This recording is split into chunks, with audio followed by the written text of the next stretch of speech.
What's up, y'all? It's Alexis, and today I'm going to be talking about some toddler essentials. Earlier last year, I made a video about newborn essentials, and now my baby is going to be 2 in a couple months, so we are now on the toddler stage, and I'm going to be breaking down some of my toddler essentials. The first of my essentials is to get a little stroller. Don't get your little big stroller that comes with your car seat and everything. Just get like a little cheap one. And it's way easier whenever you're taking them to activities, whenever you're taking them to other stores. It's quick to pop out instead of bringing this big bulky stroller, and it's just a lot easier to go on walks with and little things like that. And obviously it doesn't have as much storage as your big stroller, but I feel like it's a lot just easier. It's a lot smaller, especially when you're traveling. You don't want to have a big stroller. Just have a little tiny one, cheap one that you can just pop up and they can sit and be comfortable. This is probably my number one thing that should be on my toddler essential, which is these talking flashcards. I'm gonna put them right here. This has helped my son so much. He thinks it's so fun. It's like a game to him. And my son speaks well over 100 words, probably well over 150 words. I started these with him when he turned about a year old, and he just started picking up on words so fast.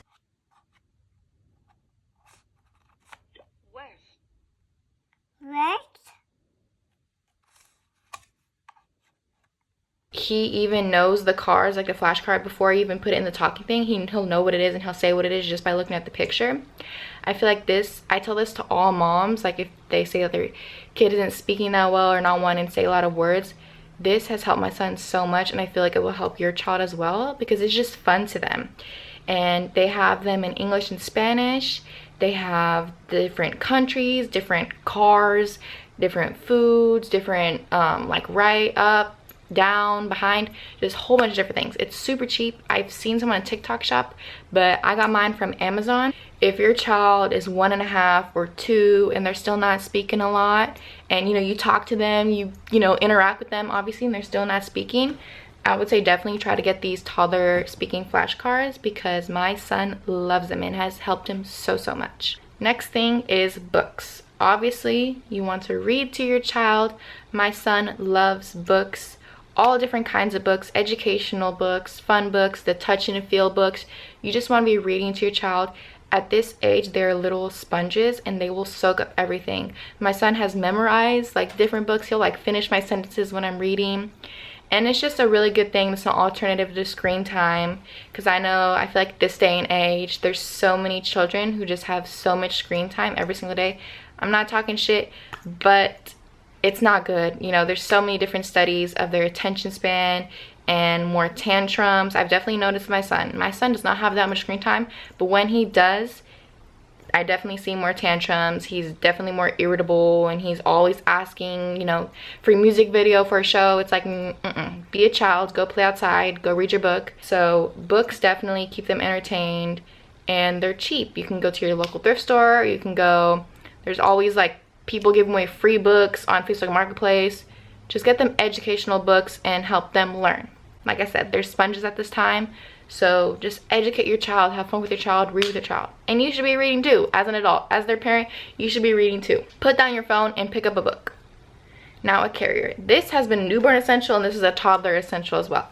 Now my son is getting big. He's getting heavy. But with the carrier, with how much support it has on your back, it helps a lot. If you're going on a walk and obviously they get tired, they can't walk as much as you, or they're runners, they just try to run everywhere into the street, a carrier is really nice. So that's kind of like a whenever you go out or something and you don't have the stroller. If you're traveling, that is a big thing. When I'm traveling, I always have my carrier. Next thing, go outside, take walks, take them to parks, stores, events. I'm always on Facebook events or Eventbrite looking up kids events. Go outside with your child. Like I said, in this day and age, kids have so much screen time, and they need to be outside. They need to be exploring. They need to be getting dirty, stinky, smelly. They need to go to different parks. They need to go on walks. They need to see new things and interact with real life.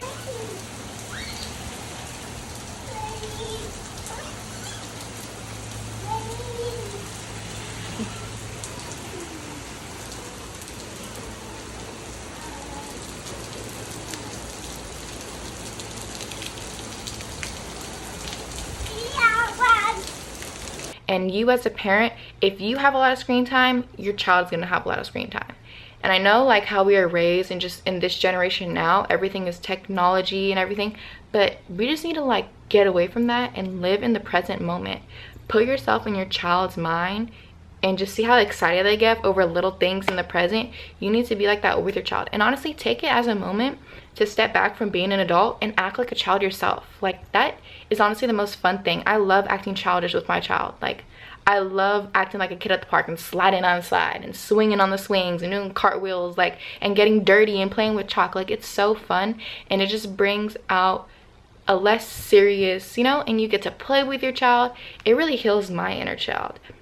And it's just so much better for them. They need fresh air. They need to go outside.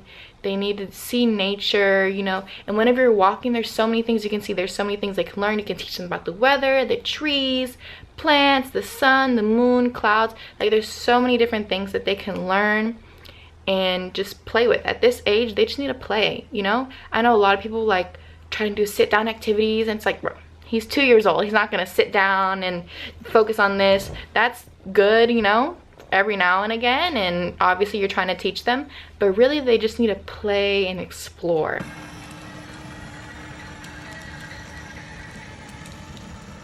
Go Ashley, go Ashley, go Ashley, go Ashley, go Ashley.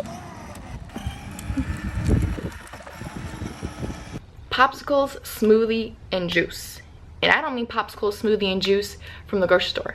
I mean popsicles, smoothies, and juice that you make. My big thing is, don't introduce your child to something that you don't want them to eat or drink. Like, if they never know what it is, they're never gonna ask for it. So as me as a child, my mom never gave me soda. To this day, I do not drink soda because of the carbonation. I don't even drink sparkling water or any like White Claws. I don't like anything bubbly, and I just don't like soda. And for my child, I'm never gonna give you juice, because why am I just gonna give you juice full of sugar, you know? Like, you're never gonna ask me for it. I never give them soda. You need to make your own. And I know people get like juice and they put like 90% water, but it's like, why? What's the point? Just give them water. And if you do give them juice, give them carrot juice, celery juice, spinach, and I would just mix like a whole bunch of different fruits and vegetables together, as well as smoothies and popsicles. I got a little cheap popsicle thing from Burlington. It was like $5, and I just blend up a bunch of vegetables and fruit, put chia seeds in there, flax seeds, Greek yogurt, and my son loves it. And it's a great way for them to get extra nutrients. Guys, did you park? Cheese. Because at this age, they do not be wanting to eat. My son just wants to live off of fruit and rice. I'm like, bro, you need some extra nutrients. So definitely being able to sneak those into different popsicles and smoothies and juices, he loves it. And he says, juice, juice, juice, and he's just drinking vegetables. And he doesn't even know. Kids these days do not need all that sugar. They already have enough energy, you know? So definitely try to make your own at home. It's super easy, super quick. Just pop it in the freezer, get some frozen fruit, get some of those little like kale and spinach containers, some carrots and everything, and just blend it up, and it's super quick, and I promise they will love it. The next thing is a potty training seat. I see people have like those little like squatter potties. I feel like I don't want to be cleaning that out every time, you know, and I want him to get used to being on the toilet.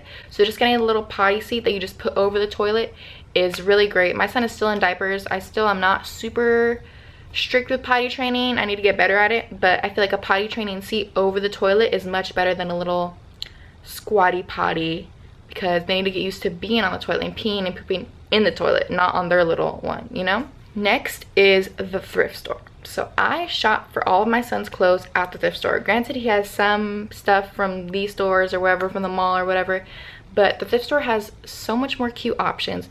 It's so much cheaper. They grow hella fast anyways. They don't need all this new stuff. If you want to get your son or your daughter all the new shoes, all the new clothes, everything, by all means, go ahead. But I am not spending $300, $400, $500 on my little son when he's gonna grow out of it in a couple months, you know? And like I said, the clothes at the thrift store be so much cuter. They're just so much more cuter and so much stylish. For even myself, I can't even go to the mall anymore, because I will look at a shirt and I'll be like, $20, like $30 is crazy, and I'll put it back, because I can't even get myself to spend that much money on a piece of clothing anymore. It's crazy. I will die hard behind the thrift store, and they have books, they have toys, they have furniture, they have blankets, they have so many different things. Shoes, hats, clothes, super, super cute and super, super cheap. And you're recycling clothing, you're loving on clothes that other children have wore. Just pop it in a washer when you get home. Now these next 2 things are kind of helping with like parents, because I know these toddlers will test our patience. So my first thing is, whenever your child is like throwing a tantrum or they're just like irritating you, they just smacked you across the face, they just headbutted you, punched you, broke your phone, threw your phone in the toilet, did something like that, the first thing is try to count down from 10. Because I know in that moment you just want to like react and be like, don't do that, what are you doing, stop, you know. Try to, they don't know what they're doing, try to look at their little tiny hands, little tiny fingers, and be like, this is literally the first time here, they don't know what they're doing, they just think it's funny, you know, even though they know what they're doing. But count down from 10. I always try to get myself not to yell. Granted, I do sometimes yell at my son, which I cry every time I do, but we're all human, we're all, you know, we get to our points in that day. But I would say the first thing is just try to count down from 10, 10, 9, 8, and just breathe and get yourself out of that irritated, you know, like reaction. Because whenever you irritate reaction, then every single time you're gonna react like that, and you don't want your child to get used to reacting like that. So definitely try to count down from 10 before you react and speak to your child after they do something. Disciplining your child would be if they knocked over a drink, not only did you show them how to clean it up, but you showed them how to pour it. Conditioning your child would be if they knocked over a drink and you beat the living dog shit out of them. Because with disciplining, there's a checking for understanding, because you are teaching them how to do something. And they're demonstrating to you that they understand it by doing it. But if they do something and you just beat the dog shit out of them, the only thing that they know is that if that drink falls over, regardless of what the reason is, that they're going to get beat. A disciplined child is a child that pours drinks carefully and knows how to clean up liquids. A conditioned child is a child that just avoids pouring drinks around you because they know they're just going to get their ass whooped if something bad happens. The next is teach your children how to breathe.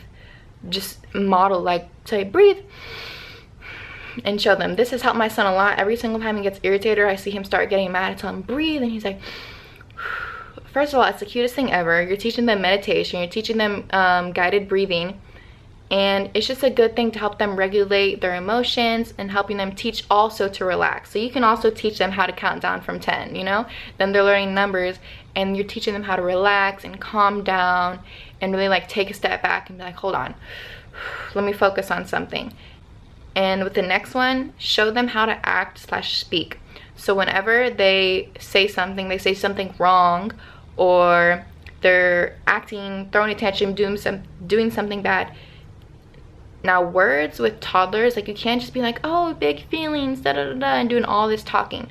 Toddlers learn through consistent actions. So when you're disciplining them, it's consistent actions. You're gonna have to do something over and over and over again for them to get it. You're gonna have to say something over and over and over again for them to say it. But with modeling it to them, with showing them how to breathe, showing them how to act, showing them how to speak, showing them how to ask for things, showing them how to communicate, they're slowly going to learn. And you'll see, like in a week or 2 weeks, they're gonna be repeating everything you were saying. Because like I said, at this age, they're sponges, and they're just gonna, they look up at you so much, you know, and they watch everything you do and they hear everything you do. So be very careful what you're saying to your child, what you're watching around your child, what you're listening to around your child, because they hear everything. Okay. Was the end of my video. Those are all my toddler essentials. I hope y'all are surviving through this stage. No, I'm just kidding. They're super sweet and super fun, but this is such a fun stage.